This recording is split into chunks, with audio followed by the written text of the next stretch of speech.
Kabuuang 100 benepisyaryo mula sa barangays Dupligan at Mabaka sa Tanudan, Kalinga ang tumanggap ng nakumpletong community livelihood facilities.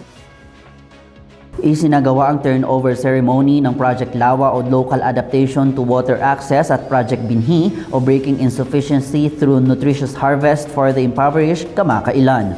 Nakompleto ng mga benepisyaryo ang 20 araw na cash for work activities para makapagtatag ng fish ponds at plant nurseries na naipasakamay sa kanila para sa patuloy na paggamit at pangangasiwa. Sa suporta ng kanilang barangay at municipal LGU, ang mga benepisyaryo ang responsable sa pamamahala sa mga proyekto para masiguro ang kanilang sustainability.